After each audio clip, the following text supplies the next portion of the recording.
That ending was like... Whoosh. Hold on.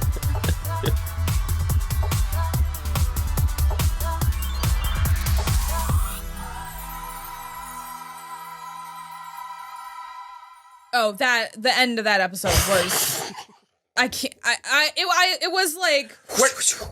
We're not done. We're not done with this story, are we? Josie? Yeah.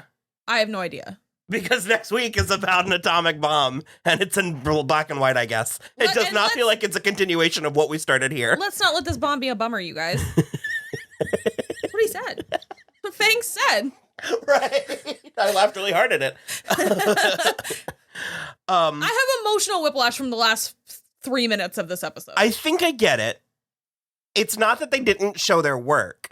It's just that 94% of this episode was one thing.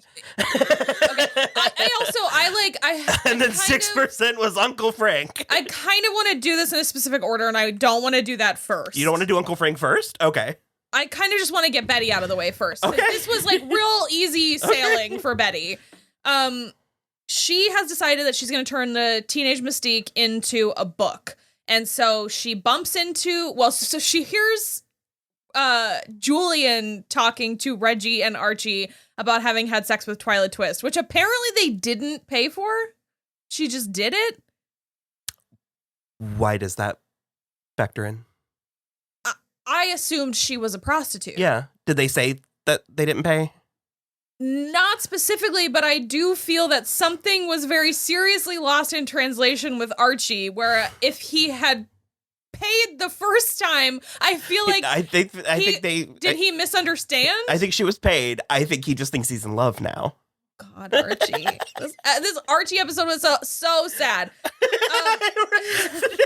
It really was. Okay, this is how the order I want to do it in is I want to do Betty, and then I want to do Josie, and I want to end with Archie. Okay. So anyway, she overhears them and is like, not sad that Archie had sex with somebody, but she's sad that... She was thrown a little bit. Well, sure, and she's also sad that there is a double standard between men and women, where it's like Archie and Reggie are getting pats on the back from Julian, whereas if she were to try to have sex, she'd be like a tramp. And Midge is in essentially prison for having had sex with her boyfriend who wants to marry her.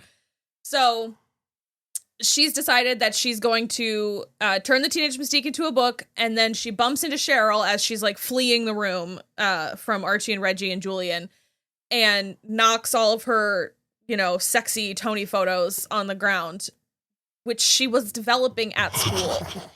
I Pictures can't of her let Toni these things in go. flagrante delicto. Yeah. So Betty basically is like very intrigued, and she's like, those pictures are amazing. I love it. I want more. Do you think you could take pictures of me like that? And immediately Cheryl is prickly, where she was like, if you tell anyone, I'll kill you. And Betty was like, quite the opposite, actually. And so she wants one of these pictures to be the cover of her book, which Cheryl will paint into an oil painting. But don't worry, she can change anything about it after it's done. She can change the background? Yeah. So, the background would be the easiest part to change, I guess. Technically, so we made fun of it while we were watching it. If you want to watch along with us, patreon.com/soimwatching. Because with modern technology, it's very easy to alter these things. I will say, the oil painting is the original Photoshop. So yeah, if you want bigger boobs, you just paint them in there. Of course, but that was like a completed oil painting. Finished. And she was like, I can change whatever. So regardless, the painting comes out great. She ends up kind of saying she feels like a fraud because she's writing all these things about sex and stuff, and she doesn't know what that's like. She doesn't know. She's never popped one off. She's never gotten. Betty gets her nut in this episode because Cheryl is like, here's the thing. You can do it yourself. What's the squirrel's name from Ice Age? Scrap. No, I think it's Scrat. Scrap. Something like that. Betty's been scratting it up this whole. So basically, she's like, here, take this lady magazine. It'll tell you like how to do it. And so she basically has a Pleasantville moment. Did you have any strong feelings about Lily Reinhart and Madeline Pett sharing screen time? Oh yeah, I love it. It's amazing. It was like I almost started weeping. Yeah. I'm happy because, like, as soon as Cheryl gets her, like, threat out of the way where she's like, you tell anyone about these photos, and Betty is, like, actually quite the opposite, and she was like, I am the girl next door. I just, like, really want to, do whatever. And Cheryl was like, I'm such a fan. Oh, my God. That was amazing. I loved their scenes together. Because it's also, like, they haven't been antagonistic almost the whole season, like, for the most part. But I did love. We've always been really. I brought that up because ever since it was revealed that they're cousins, they have had a. And I don't think they are here. Like, I think they are. Well, they haven't mentioned, like, she hasn't called her cousin Betty like a single time. This is the first time, especially with excuse me, I'm sick. With Josie's inclusion here, the implication is that she is not from Riverdale. Yeah. That she just stumbled into it. So this is the shakiest the foundation has been for understanding precisely what is happening this season. The timeline and, like, what's going on. Yeah. I'm having too much fun to push it, but. Yeah, I'm not going to pull at that thread. Yeah. It's whatever to me. So, anyway, yeah, the painting comes out great. Betty and Cheryl are great together. The whole thing, great. Alice doesn't factor in at all. It was just like a happy time for Betty, and she masturbated in the bathtub. She stayed up all night doing it, apparently, according to what she said to Cheryl the next day. It's fantastic. Good for you. Love that for you. You're gonna need that coconut water. Exactly. So that was essentially the Betty plot of this episode. And I love it when she does big stuff like she did last week, like the Betty and Alice stuff. But I love it when she's able to just, like, have a day. Like, she just had a day, and it was great. I want to go into Jughead. Oh, yeah, there was Jughead, too. So Jughead and Veronica are just going steady, I guess. Dating. I am fine with it. There was a couple of things in this episode that were a little bit like, huh? And I've noticed this happens a lot of times with final seasons, is that we get to that so pivotal, like, last couple episodes, and we're like, this is a lot of plot real estate to be introducing new elements in. Well, it's not new because they established it at the beginning of the season. And that's what I was going to say, is I'm looking at this largely, I'm looking at the season as a whole, and then I'm looking at the season largely as, like, their sort of, like, it's not even a do-over, but it's like, it's like a really nice big final bow. Yeah. And so it's like, if there's been anything that has not been addressed or that they really want to put a button on for the entire series, they're doing it here. And so I think I think they have shown enough of their work, and they have. I think one of my big takeaways from this season, and I think you'll hear me parrot this talking point for years, is I've never seen the balance of tone so well. Yeah. Because there is. Although, except for. Hold on. With the exception of the last 3 minutes of this episode. I think that. Okay. Sorry. We were really, really nervous about the 20 episode season order, and it absolutely needed it. Yeah. But again, several things this episode hinge on the work that the show did this season and that the series did as a whole to make them work in this episode. Yeah. And that's what I mean. I think that balance, because this is a very silly show. Mm-hmm. This is a silly premise in a silly show. And the way that they're giving us, because the show does establish an element of realism, and they're meeting my expectations and managing these shifts very well. I will say, I do agree with you. I think the balance of this season has been flawless. Mm-hmm. Like, the whole season balance is fantastic. It's just the but out of pocket last. I think the next 2 or 3 episodes will. Well, there are only 3 left. I know, but I think that was planting a seed that they're going to sow. Okay. I hope. I do too. Because if we didn't do this and don't get into it, then Uncle Frank. There's no point. Yeah. What was he this season? So, bringing Josie back, I think that I'm glad that they did. I wanted it. I even think they needed. They did give Josie and the Pussycats a pretty spectacular send-off last season. They did, yeah. But having just Josie come back, because there were no Pussycats. really hot, like mid-Atlantic, like Josephine Baker type of like. Well, she was doing like full Eartha Kitt. It was fantastic. It was like whoosh. Yeah. And so it's like I think they really, given everything that they've given us this season and instructed us to understand about this world, I think Josie's involvement in this episode worked very well, and especially pairing her with Veronica. Oh, totally. Because I don't think they ever really nailed it that she and Veronica had a relationship. Mm-hmm. I think they needed to hit that home, because remember in like season 1 or season 2 when they go out on the town and Josie is Veronica's celebrity friend that she needs to go out in the town. Yeah, there also was like that one weird thing where Veronica was like, the pussycats are mine now, Josie. And we were like, that was weird. I'm not. Yeah. I'm not even. I think it really served both of their characters' arcs.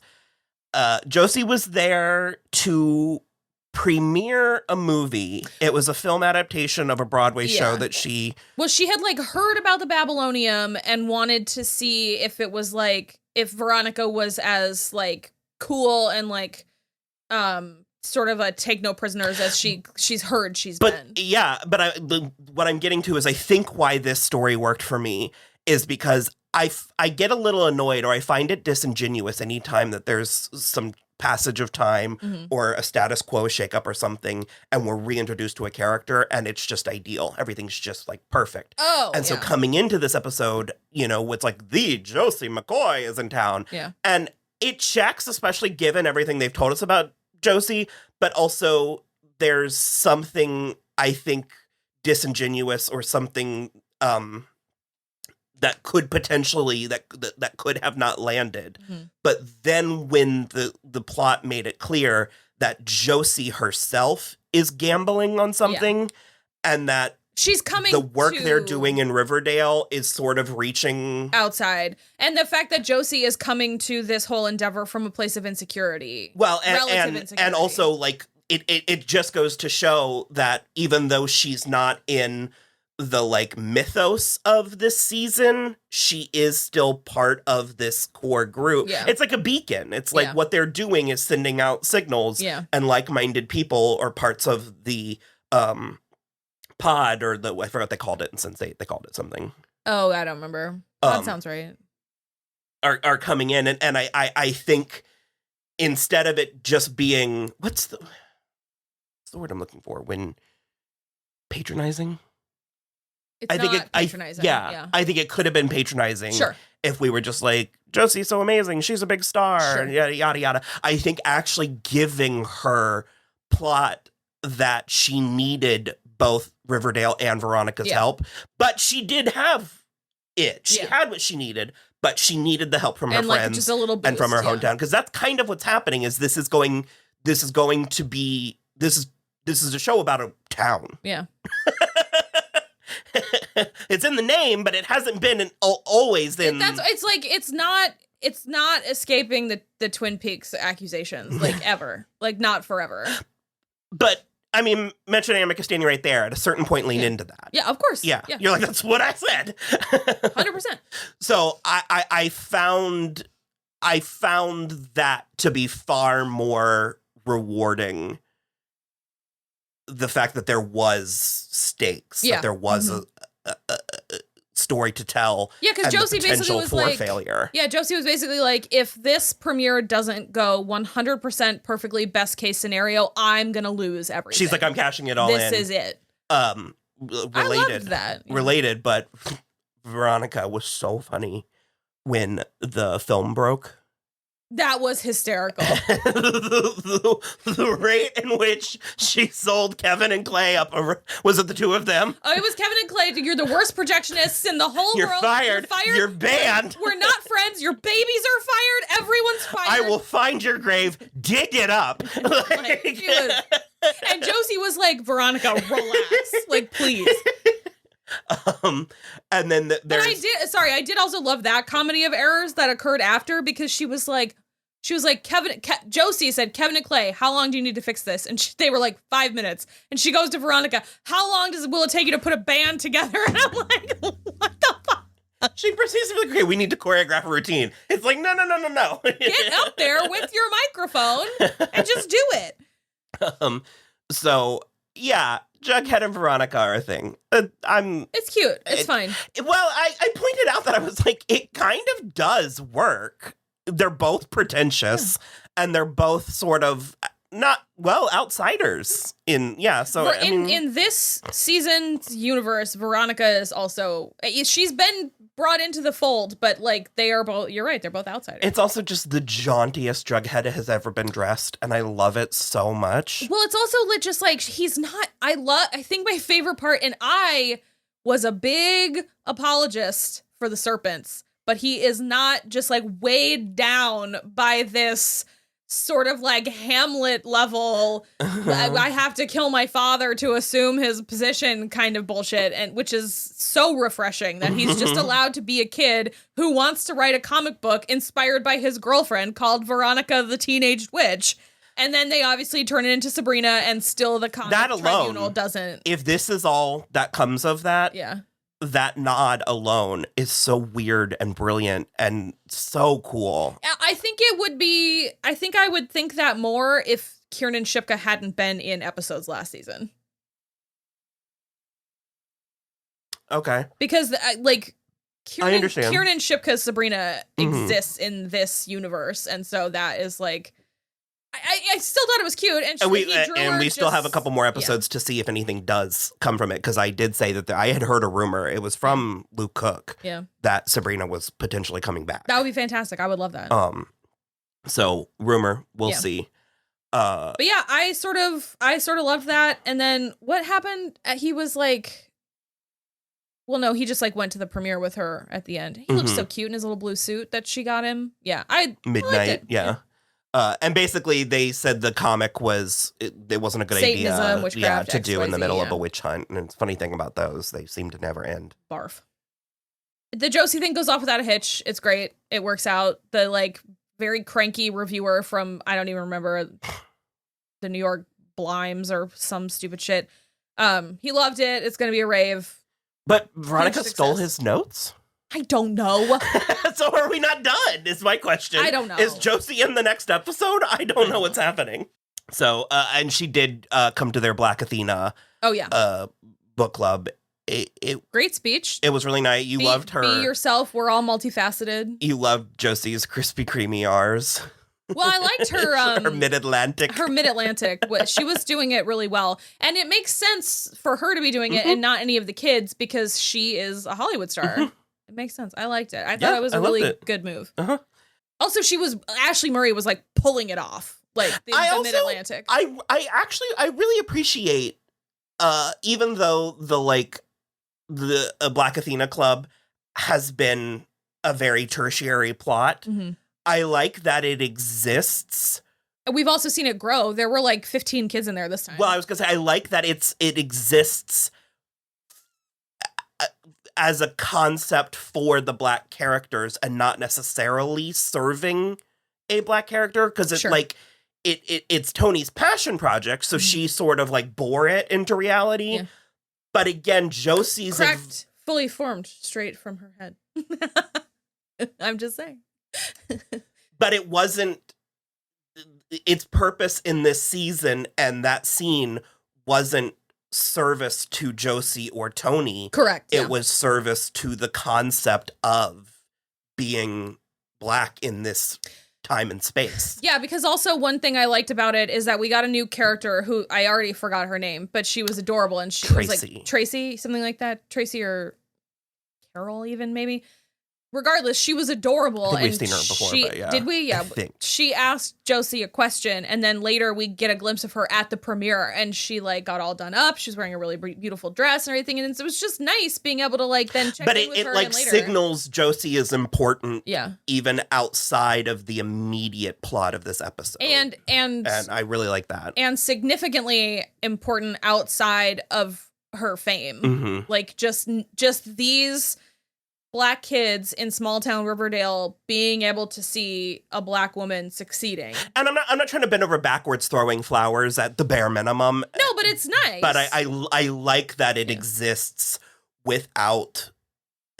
I don't feel like it's checking. It doesn't feel like it's checking off things from a list in a way that the show has been critiqued for sure for doing that. And especially, I think it shines more being couched in the 1955 of it all. And it's funny that you said checking boxes, because Rachel and I had a big problem with a couple of things in last week's Outlander, where I was like, it was like one kissing scene and one sex scene, and I was like, they don't feel organic anymore. It just feels like it's been X amount of days since we had a sex scene checkbox. And so it's like, you're right. This does not feel like checking boxes. This all felt very organic. Well, and I feel like I feel like bringing Josie back enriched Josie this season, the character. Like it wasn't just a stunt, or it wasn't just lip service or fan service or whatever. It actually was moving things around. That does bring us to, you are so hot about this, and I'm there with you, but this Archie plot fascinated me. Okay, I am fine with how the Archie and Miss Grundy stuff ended, because she was very no thank you. She handled it really well. She did. He handled it really well. That, if anything, is actually my critique, is because overall, I'm fine with it. The whole thing, I'm fine with it. My favorite thing about the Miss Grundy plot in season 1 was the fact that she was a predator. Sure. And that she did orchestrate. Again, it's largely implied with the glasses nod, the Lolita glasses, but that's not a mistake. No, of course. To quote Kristen, it's narrative confirmation. Yeah. And so that, for me, is the only thing that sort of allows that whole plot for me, because I do think that is slightly subversive and, for lack of a better word, fresh. Because a lot of times we're looking at these things as Arya and Ezra, where it's like, no, they're the exception. And I love that Riverdale came out of the gate with this horrible trope, but was like, but hey, like, I think it made it, I think it made it. It was fresh. Yeah. So, retconning. I wouldn't consider this retconning, because this is a different timeline, and it is. But it's retconning Miss Grundy. She's not the same character she was. Or there's 3 more episodes. No, to me, no, because then you have to say that it's retconning every character. Because Archie's different. Yeah. But I think the implication here is that she was a victim as well, who fell. Original Miss Grundy. Yeah, okay. Who succumbed to the dark side? Yeah, she succumbed to these impulses. Okay. And this time she didn't. This time she was able to do the right. I feel strange about it, is what I'm gonna say. Okay, I'm gonna more time might help me. Sure. Are you understanding what I'm saying? I understand what you're saying. I do think that there's a couple things going, which is the OG Miss Grundy was not married. It was also not the 1950s. And because it's been like, what, 6, 7 years So you're saying almost? She's not so much a character as she is a construct. Kind of. But also, I think because Archie is supposed to be 16, but, like, Miss Grundy is supposed to be, like, an older married woman, the age gap feels larger as well. Whereas, like, season 1, Miss Grundy could have been fresh out of her bachelor's degree. Yeah. She seemed younger. So, like, if Archie was 16, 17, and she was 22, that's like but now she's married. The divide between them is much greater in this scenario. It feels larger. Yeah. Which, not to say, like, in the 50s, I think you could be a high school teacher. Like, I don't think you had to go get a bachelor's degree. I think that you could just get, like, a certificate. Regardless, to me, it doesn't feel like retconning, but I understand what you're saying. That it, like, because she made the right choice to not engage in an affair with her student, but also the fucking poem. Okay, Archie is still writing poems. He totally bombs at the dark room because he wrote a poem about Miss Grundy that was so heavy-handed. But I also love. I'm frustrated we're doing this 3 episodes from the beginning because this is that's been one of my critiques with Riverdale. Is I kind of feel like everything goes off without a hitch. All of these kids are savants or it's a lot like Gossip Girl, where it's phenoms like, where they just need like fucking Jessica's getting a Rhodes Scholarship or whatever. You're like, no, ma'am. And so I find this to be very authentic, that when you are finding your artistic voice, and especially younger, you're gonna flub up. Like you're even if you wrote a poem that was like really well received, you're gonna struggle finding how to keep doing that. Yeah. And so I like that he has this raw talent and this potential, but I like getting to see him falter and getting to see him. And everyone gave him so much shit. Toni kept on being like, this is the coldest audience we've ever had in the dark. like she may as well put the spotlight on him and been like, Archie, you couldn't have fucked up harder if you tried. I'm surprised somebody was like, Betty, get up there, get your clothes off. Yeah, go. Start stripping lazily. And with Fangs being like, I've got a hot new sound you're all gonna love, and it's just like playing a really sad version of Mad World on the bongos. He is just playing Great Balls of Fire. Yeah. That's another very weird. But are we supposed to be assuming that he wrote created that song? Yeah, I think there's no Jerry Lee Lewis in this universe. It's one of the places where it's like the Glamour J eggs or the what was the one that Sarah Lawrence or Sarah Florence. So yeah, they're being inconsistent with what is real and what is not. Whatever. Well, that's why it made me so mad in that last episode where it was like Sarah Florence or Smith College, and I was like, one of those is real though. So regardless, he's still doing these sort of like private meetings with Miss Grundy about his poetry, and she's being helpful, but then it's like after he invites her to the dark room to watch this or to listen to this horrible poem that he reads while I thought you were gonna say to watch this horror show. No. It is a horror show. And then he like deep throats the apple that he gave her earlier as like a seduction. Which that's just totally mixing metaphors. Like he literally bit half of that apple. It's what it made me think of. There's this really, really dumb Family Guy bit with George Takei. It was like before he like publicly came out. Yeah. And so in Family Guy, George Takei is pretending to be straight. And he's like, so what are you doing tonight? Hopefully choking on some lovely lady parts. Oh God. And that's sort of, he was just like, Yeah, so much. Numbers. Well, and he had done like an Adam and Eve thing in the poem and everything. So authentic. Yeah. But that's like, I'm like, yep. Get after it, Archie. So, because it also then reminded me of the Brooklyn Nine-Nine where Captain Holt pretends to be straight and all he does is talk about how heavy women's breasts are. She was such a strong female woman with nice heavy breasts. So, regardless. If Crazy Ex-Girlfriend has taught me one thing. Yeah. So, Miss Grundy leaves, like, very... I don't remember her name, but it was a great performance. Oh, she's not listed. There's only 3. We'll figure it out.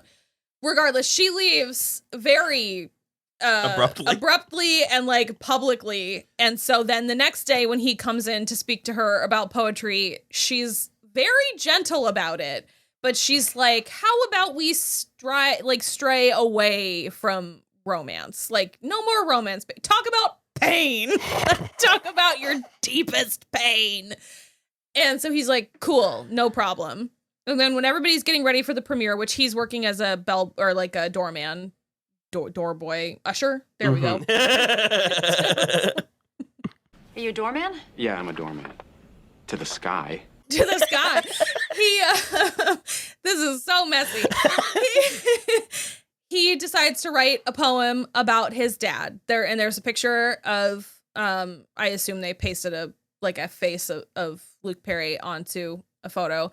And it's called Ode to a Father or whatever. So he gets home from the premiere later, and Frank is in his room looking in his notebook. Nips deep in this. Indeed, nips deep.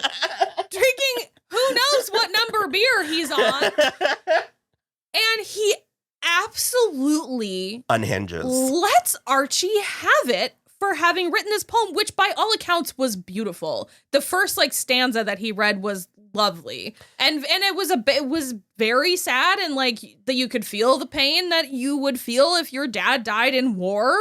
Well, and the thing that caught me was Frank came down heavy on Archie for somehow being like unpatriotic or like somehow. And so I think because Archie is actually lamenting, is actually feeling feelings, emotions about this and breaking the code of the 50s. Yeah. Which is... Don't feel feelings? But also the untouchable reverence that we have to, like, bestow upon military and political, like... And so this is... And that's where I'm like, I need more. I need another scene. But I do find it authentic, Frank. I find the scene authentic. I find its placement. Okay, fine. That's fine. I found its placement to be episode shattering. It was absolutely crazy because also he pulled the same thing again where he was like, writing poems to get girls is one thing, but this is unacceptable. Because and I think just like, we have made it very clear Archie is a Renaissance man. Yeah. And I think, I don't know if we're going to say the word specifically, but I think what Frank read in that notebook was gay and commie. I think that's what he took from it. I think that yes, for sure.